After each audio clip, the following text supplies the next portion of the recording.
Assalamualaikum warahmatullahi wabarakatuh. Perkenalkan, nama saya Novi Fitriani dengan NIM 1900207.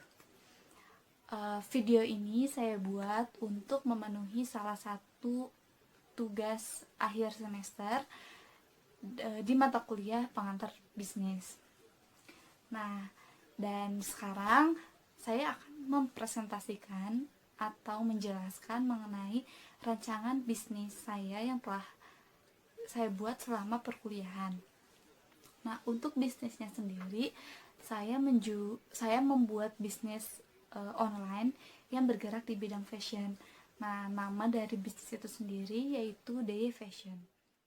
Ada beberapa alasan mengapa saya memilih bisnis fashion online ini sebagai bisnis yang saya akan jalankan. Yang pertama yaitu saya melihat peluang di sekitar rumah saya ini. Kebanyakan ibu rumah tangga yang tidak bekerja.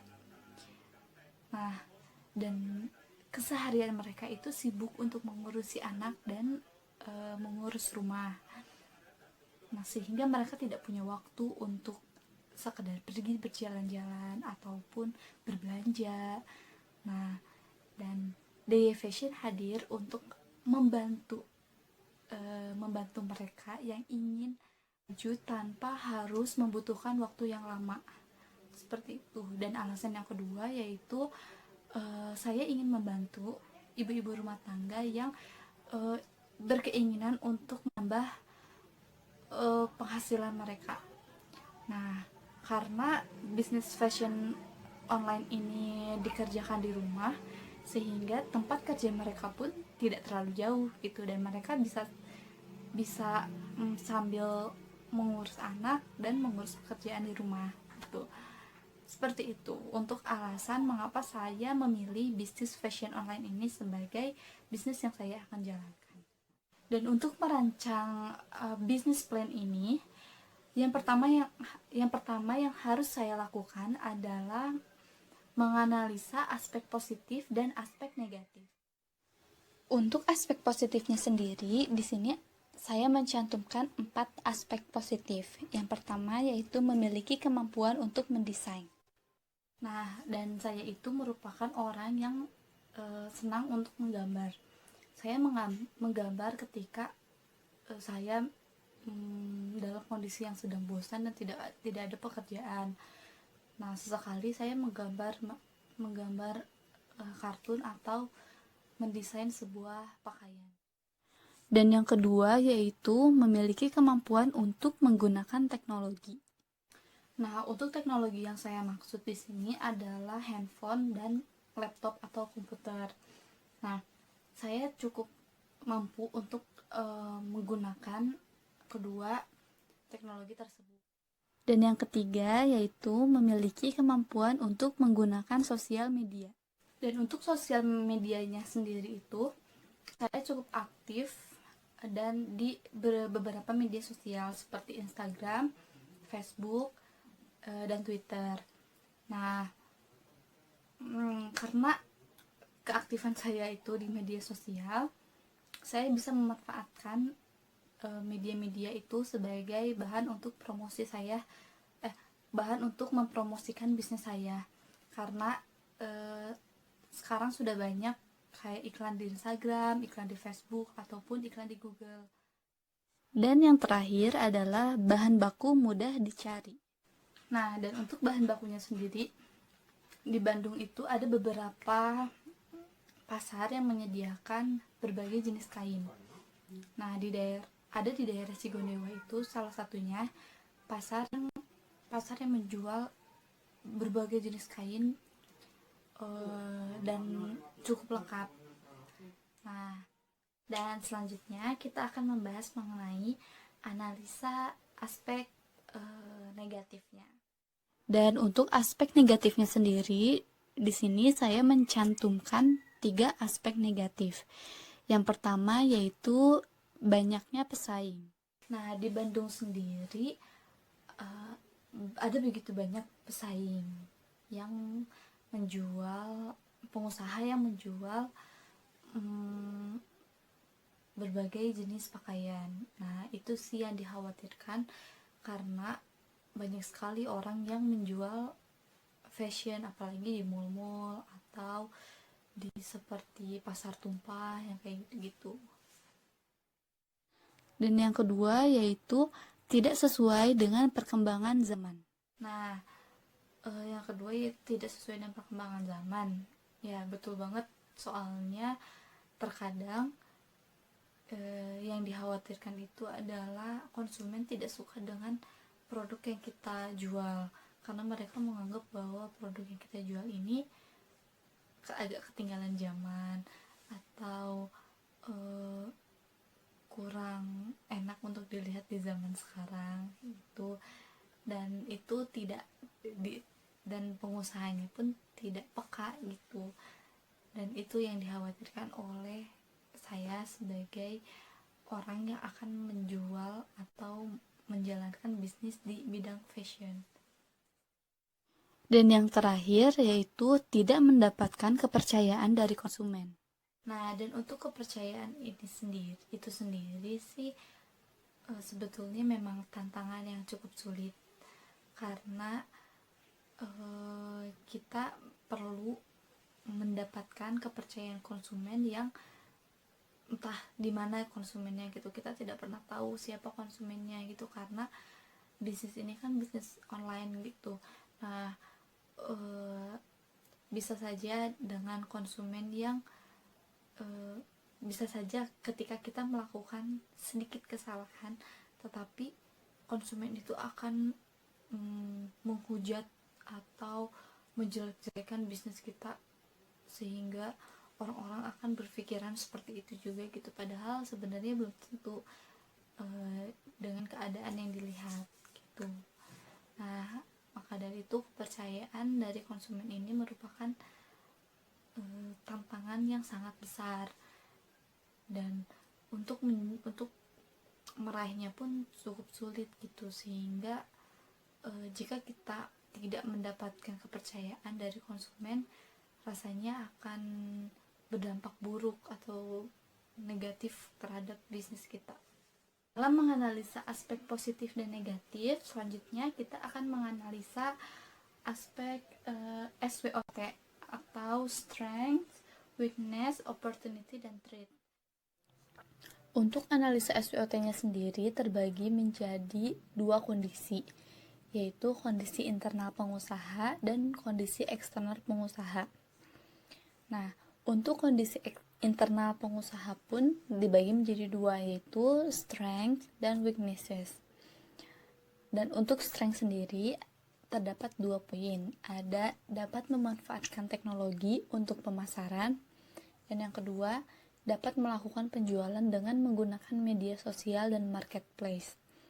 Dan untuk weaknessesnya, yang pertama yaitu belum mendapatkan konveksi yang terpercaya, dan orang tidak mudah percaya dengan bisnis yang kami jalani.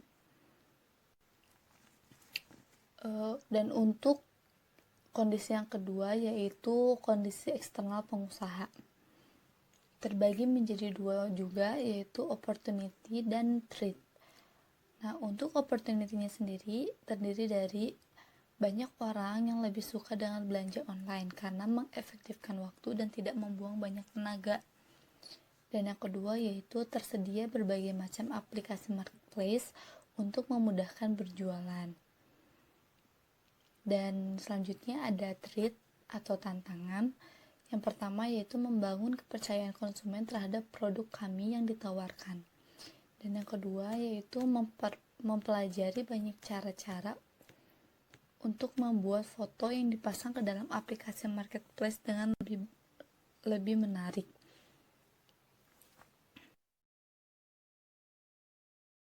Dan nah, sebetulnya di setiap poin yang ada di analisis SWOT tersebut itu diberikan nilai. Nah, untuk nilainya sendiri itu di rentang 1 sampai 10. Nah, untuk apa nilai itu diberikan? Nah, nilai itu diberikan untuk kita menghitung kuadran.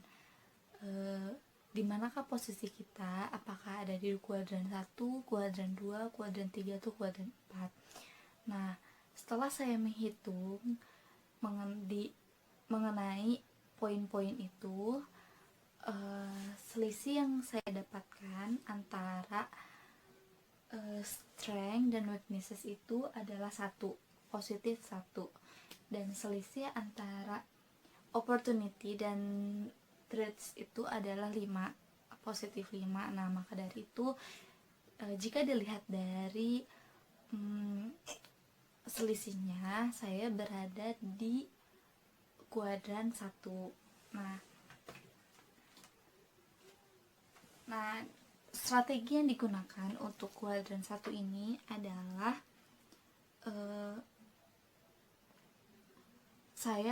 saya perlu melakukan promosi-promosi yang lebih giat lagi untuk mendapatkan konsumen. Nah, karena saking begitu banyak persaingan di dalam bisnis saya.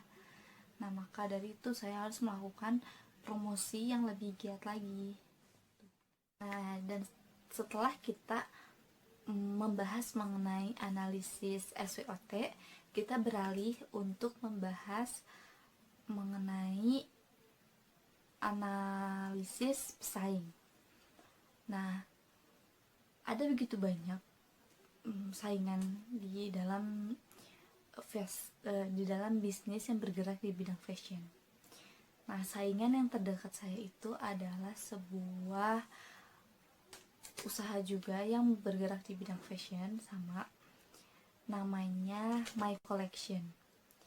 Nah, My Collection ini membuka toko offline dan online juga. Nah, untuk produknya sendiri, untuk kelebihan dari pesaing saya ini cukup menarik dari tampilannya, dari tema yang digunakan oleh pengusahanya, dan harganya pun murah gitu, relatif murah, dan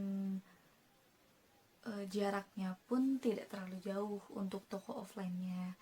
Nah, dan akan tetapi kekurangan dari pesaing saya ini adalah baju yang dijual atau produk yang dijual ini ukurannya untuk orang-orang yang bertubuh gemuk gitu, dan untuk konsumen yang memiliki tubuh yang kecil atau ramping itu sulit untuk mendapatkan baju di toko tersebut gitu. Nah, sehingga tidak semua kalangan bentuk tubuh yang bisa membeli produk tersebut, seperti itu. Dan untuk cara mengatasi pesaing ini adalah saya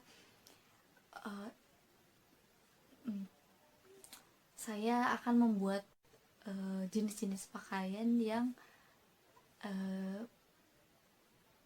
memiliki berbagai macam ukuran, bisa digunakan oleh orang yang mempunyai tubuh yang gemuk dan orang-orang yang memiliki tubuh yang ramping, sehingga semua wanita dengan berat badan berapapun bisa membeli produk saya dan bisa menggunakan produk saya. Dan selanjutnya kita akan membahas mengenai nama dan logo bisnis. Nah, untuk namanya sendiri, bisnis saya itu bernama DY Fashion. DY Fashion itu adalah kepanjangan dari nama kakak saya. Karena sebelumnya sebenarnya bisnis ini itu pernah berjalan, akan tetapi terhenti. Nah, dan saya ingin merancang kembali bisnis ini dengan tidak mengganti nama dari nama bisnis saya ini tuh. Nah, dan untuk logonya sendiri, pertama awalnya logonya seperti ini, akan tetapi berubah. Nah, kenapa alasan saya mengubah itu? Karena di sini terdapat beberapa nama bisnis juga, tapi mereka nggak jalan gitu, dan yang bertahan hanya Day Fashion ini, dan saya rubah menjadi logonya menjadi seperti ini. Gambarnya jadi lebih simpel dan warnanya juga lebih simpel gitu, tidak terlalu rame. Nah, selanjutnya kita akan membahas mengenai deskripsi dari produknya itu sendiri. Nah, produk yang saya jual itu adalah fashion wanita yang bisa digunakan oleh remaja hingga wanita dewasa. Nah, manfaat dari produknya itu sendiri adalah akan memberikan kenyamanan dan akan membuat orang yang memakainya itu lebih percaya diri itu, karena dengan bahan dan model yang trendy. Dan selanjutnya keunikan dan keunggulan. Nah, keunikannya itu sendiri, produk dari saya itu tersedia dengan berbagai ukuran, sehingga orang-orang yang mempunyai tubuh gemuk atau ramping pun bisa memakai gitu, dan ada beberapa pilihan warna ataupun model. Dan bahan baku yang digunakannya pun adalah menyesuaikan dengan model yang digunakan gitu. Dan yang pasti bahan bakunya itu adalah kain yang memiliki tekstur tidak terlalu tipis, tapi membuat yang memakainya itu kayak sejuk gitu loh. Nah, untuk produknya sendiri, saya menjual beberapa pakaian wanita. Salah satunya adalah gamis yang saya tunjukkan pada gambar tersebut. Gamis ini bisa digunakan oleh kalangan remaja, karena model yang digunakan cukup simpel dan menarik. Untuk warnanya sendiri, saya menggunakan perpaduan warna dusty pink dan navy dengan warna dasar dusty pink. Untuk tampilan depan, saya menggunakan campuran warna dusty pink dengan warna navy agar gamis tersebut tidak tampak membosankan dan memberikan aksen rendah pada bagian bawah gamis sehingga memberikan variasi. Dan untuk tampilan belakang hanya terdapat satu warna saja, akan tetapi saya memberikan kerutan yang berfungsi agar ketika gamis tersebut digunakan atau dipakai oleh konsumen akan terlihat lebih ramping.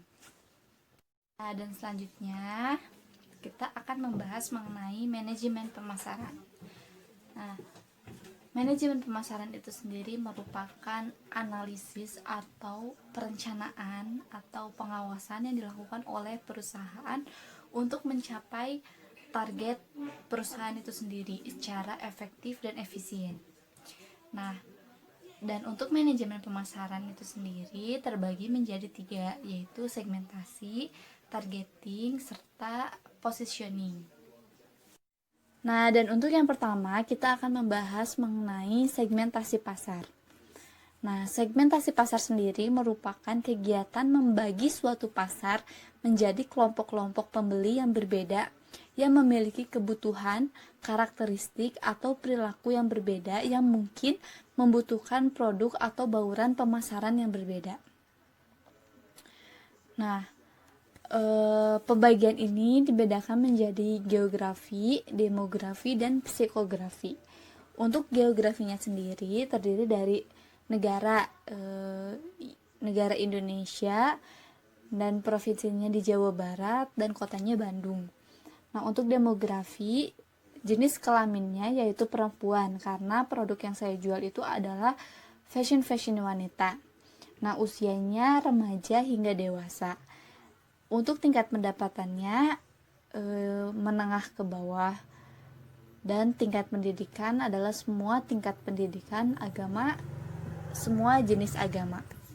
Nah, untuk psikografinya yaitu kaya atau miskin. Nah, di sini saya memilih kaya atau memiliki ekonomi yang berkecukupan. Nah, untuk gaya hidupnya yaitu konsumtif dan nilai yang dianutnya adalah hedonisme. Dan yang kedua yaitu targeting. Nah, targeting adalah proses menentukan target pasar yang paling potensial berdasarkan segmentasi yang telah dilakukan sebelumnya dengan menggunakan demand analysis. Dan untuk targeting yang saya tentukan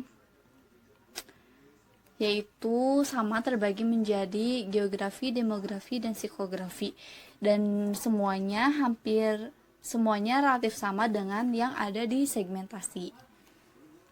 Yaitu untuk geografi, negaranya di Indonesia, provinsinya di Jawa Barat, kotanya di Bandung, dan demografinya pun jenis kelaminnya perempuan, usianya remaja hingga dewasa, tingkat pendapatannya menengah ke bawah, dan tingkat pendidikannya yaitu semua tingkat pendidikan, agamanya semua jenis agama, dan psikografinya pun kaya atau memiliki ekonomi berkecukupan, dan gaya hidupnya pun konsumtif, dan nilai yang dianutnya adalah hedonisme. Dan terakhir yaitu positioning. Nah, untuk penempatannya yaitu konsumen merasakan kepuasan ketika mendapatkan pelayanan dari kami, karena kepuasan itu adalah suatu hal yang harus diperhatikan. Ketika konsumen puas, ia akan dengan senang hati untuk melakukan pembelian yang berulang. Dan untuk slogannya sendiri yaitu tampil percaya diri dengan pakaian yang berkualitas. Dan keunggulan dari produk saya adalah pakaian yang saya jual bisa digunakan untuk pakaian sehari-hari, ataupun gamis-gamisnya bisa digunakan untuk acara pengajian hingga acara yang bersifat formal, ataupun bisa dibawa ke acara undangan pernikahan. Dan bisnis fashion ini juga diminati oleh banyak pengusaha, seperti kebanyakan di tempat seperti mall, tidak hanya satu toko yang menjual pakaian. Dan produk yang saya jual menyediakan berbagai ukuran sehingga mudah didapatkan oleh konsumen yang memiliki badan gemuk serta konsumen yang memiliki badan yang cenderung kurus. Model baju yang lebih trendy dan pelayanan yang diberikan lebih terfokus kepada konsumen, serta pengemasan yang unik dan membuat feed yang ada di Instagram tampak rapi dan unik sehingga konsumen akan tertarik untuk melihat. Dan yang terakhir adalah melakukan promosi dan membuat feed yang ada di Instagram terlihat lebih rapi dan tertata. Nah, dan untuk selanjutnya saya akan membahas mengenai marketing mix atau biasa disebut dengan 4P. Nah, diantaranya adalah produk, promotion, price, and place. Nah, untuk produknya sendiri ada beberapa macam. Diantaranya adalah berbagai macam dress, outer, gamis, kemeja, baggy pants, blus, dan kulot. Nah, untuk harganya sendiri, untuk gamis berada di rentang harga 150 sampai 200 ribu, kemeja 90 sampai 150 ribu, untuk outer 100 ribu sampai 150 ribu, dress 100 ribu sampai 150 ribu, baggy pants 60 ribu sampai 100 ribu, blus 100 ribu sampai 150 ribu, dan kulot 60 ribu sampai 100 ribu. Nah, untuk promosinya sendiri saya akan melakukan atau menggunakan dan memanfaatkan iklan yang ada di Instagram, atau juga iklan yang ada di Google, Facebook, dan sebagainya. Nah, dan untuk tempat dari menjualnya sendiri, saya menggunakan berbagai macam marketplace yang dipercaya oleh konsumen gitu, dan memiliki banyak pengguna. Dan untuk biayanya sendiri itu tergantung dengan apa kita menggunakan media sebagai alat promosi kita. Nah, di sini saya menggunakan poster sebagai media untuk promosi dan menggunakan jasa endorsement dan iklan di Instagram. Nah, untuk mencetak lembar-lembar promosi itu diperkirakan harga satuannya itu adalah 200 perak. Nah, jika saya mencetak 50 lembar, maka totalnya itu 10.000. Nah, dan untuk harga endorse sendiri itu diperkirakan 50.000, dan saya tidak terlalu sering untuk melakukan endorsement, hanya cukup dengan 2 kali dalam sebulan. Nah, perkiraan harganya itu 50.000 sekali kita menggunakan jasa mereka. Nah, totalnya itu jadi dalam sebulan kita mengeluarkan 100.000. Nah, untuk Instagram Ads-nya itu sendiri diperkirakan harga sekali kita menggunakan iklan mereka itu adalah 200.000. Nah, dan untuk penggunaannya pun tidak akan terlalu sering, sama seperti endorsement, hanya 2 kali dalam sebulan. Nah, dan harga totalnya itu menjadi 400.000. Dan untuk keseluruhannya mengenai biaya marketing, mengenai biaya pemasaran yaitu 510.000. Dan setelah kita mempelajari atau membahas mengenai manajemen pemasaran, sekarang kita beralih ke manajemen operasional. Untuk manajemen operasionalnya sendiri merupakan sebuah usaha pengelolaan semua faktor produksi dalam proses bertransformasi menjadi sebuah produk, baik barang ataupun jasa. Nah, dan alat yang saya gunakan untuk membuat produksi yaitu ada hanger, ada rak, ada patung, ada stainless gawang, ada mesin jahit, setrika, dan gunting. Nah, untuk alurnya sendiri bisa kita gambarkan atau bisa kita ringkas menjadi seperti ini.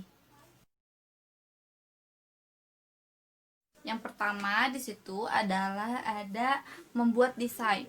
Nah, membuat desain ini kita bisa menggambarnya di kertas ataupun di laptop, dan gambar itu kita akan berikan ke orang yang akan membuat pakaian dengan desain kita. Dan yang kedua adalah pembuatan pola desain. Nah, pembuatan pola desain ini langsung termasuk ke dalam produksi, cuma saya pisahkan. Nah, pembuatan pola desain ini langsung ke dalam digambar di atas kainnya. Nah, setelah itu ke produksi. Nah, kalau produksi di sini ya kayak menjahit atau menggunting-guntingnya sehingga menjadi sebuah produk yang jadi gitu ya, baju yang utuh. Nah, setelah kita memproduksi barang tersebut ya, untuk dijual kita masuk ke packing. Nah, di packing ini dipersiapkan dengan sebaik mungkin mengenai kemasannya seperti itu, diplastikin dengan rapi, dan yang terakhir adalah produk siap untuk dijual ke konsumen. Seperti itu untuk alur dari aktivitas produksinya. Dan selanjutnya kita akan membahas mengenai biaya-biaya yang dibutuhkan. Nah, yang pertama yaitu total biaya bahan baku. Nah, biaya bahan baku ini diperlukan untuk seperti membeli kain, membeli benang, dan lain-lain. Nah, biaya yang dibutuhkannya itu adalah 47.385.000. Nah, dan untuk biaya tenaga kerja langsungnya adalah 18.700.000. Nah, untuk biaya tenaga kerjanya sendiri kita memberi upah 60.000 per hari. Nah,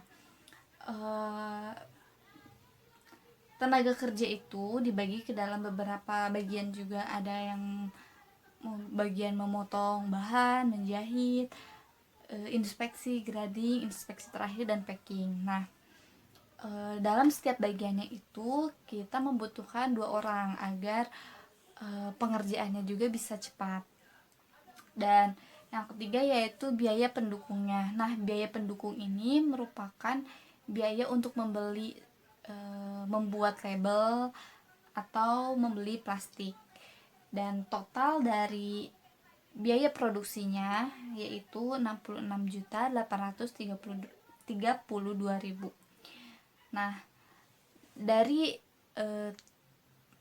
jumlah biaya yang dibutuhkan, maka dari itu kita harus menjual atau memproduksi baju sekitar 1.200 pieces.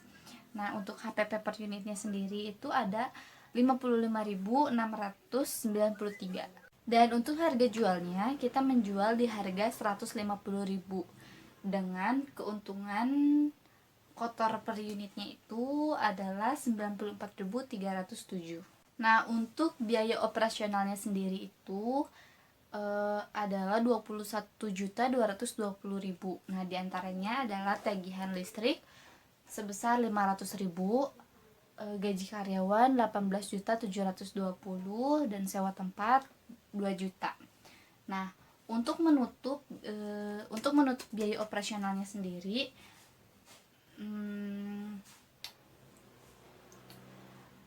maka kita harus menjual sebanyak 226 pieces agar kebutuhan biaya operasional itu tertutupi. Nah, dan untuk modalnya sendiri kita mengeluarkan uang sebesar 57.973.350. Nah, maka untuk agar balik modal, nah kita harus menjual sebanyak 615 unit agar modal itu kembali lagi kepada kita gitu. Dan untuk diagram organisasinya sendiri saya tidak mencantumkan lengkap semuanya, hanya saja saya mencantumkan inti-intinya saja, inti-inti dari sumber tenaga kerjanya. Nah, yang pertama yaitu saya mencantumkan nama pemilik, yaitu saya sendiri, Novi Fitriani, dengan manajer di setiap bagiannya. Nah, untuk orang yang akan mengelola bagian pemasaran adalah Eliva, dan di bidang keuangan ada Feni, dan untuk produksi bunga dan manajemen untuk sumber daya manusianya sendiri adalah Putri. Nah, itu adalah orang-orang yang mengepalai bagian-bagian tersebut. Dan yang terakhir kita akan membahas mengenai bisnis model kanvas. Nah, untuk bisnis model kanvasnya itu sendiri merupakan sebuah alat representasi visual yang dapat menjelaskan sebuah proses bisnis, sehingga kita tidak perlu menggunakan dokumen-dokumen yang panjang. Nah, dengan bisnis model kanvas ini, informasi yang kita akan sampaikan ini lebih singkat dan lebih jelas.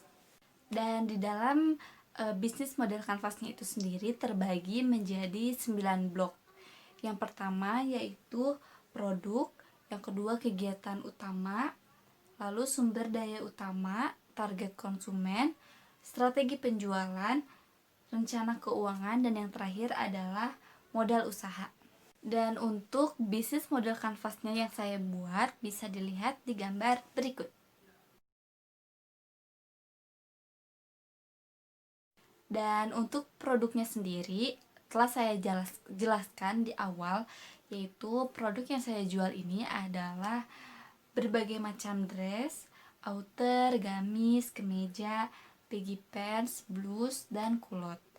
Nah, selanjutnya kegiatan utama yang saya lakukan adalah memproduksi, seperti menjahit atau membuat desain, itu termasuk ke dalam memproduksi, menjual, lalu mempromosikan. Nah, sumber daya utamanya sendiri yaitu dari pertama tenaga kerja, alat untuk memproduksinya, serta bahan untuk produksi. Nah, dan target konsumennya sendiri itu adalah mahasiswa, ibu rumah tangga, pekerja kantoran, atau orang-orang yang sedang membangun karir gitu, wanita-wanita yang sedang membangun karir, dan semua orang yang senang berbelanja online. Nah, karena seperti yang telah saya jelaskan di awal, usia yang bisa membeli, usia target saya adalah remaja hingga dewasa.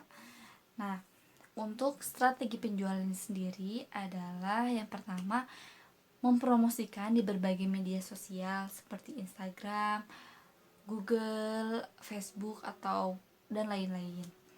Nah, untuk dan yang kedua yaitu aktif dalam memposting foto sehingga dapat menarik perhatian dari konsumen. Dan selanjutnya menggunakan jasa endorsement atau seorang artis yang memiliki followers yang banyak sehingga berpotensi untuk meningkatkan penjualan kita. Nah, lalu ada rencana keuangan. Untuk rencana keuangannya sendiri yaitu terdiri dari biaya peralatan senilai 7.050.000, lalu ada biaya operasional senilai 2.500.000 dan biaya produksi senilai 3.936.000, lalu ada biaya pemasaran senilai 510.000. Dan untuk modal usahanya sendiri yaitu dari modal pribadi senilai 13.996.000. Dan alhamdulillah presentasi mengenai rancangan bisnis plan yang saya buat selama perkuliahan telah selesai. Dan mohon maaf bila selama presentasi banyak kalimat-kalimat yang kurang efektif dan proses penyampaian atau cara penyampaian yang kurang baik. Mohon maaf karena saya sendiri pun masih belajar dalam menyampaikan dan melakukan presentasi. Nah, sekian. Wassalamualaikum warahmatullahi wabarakatuh.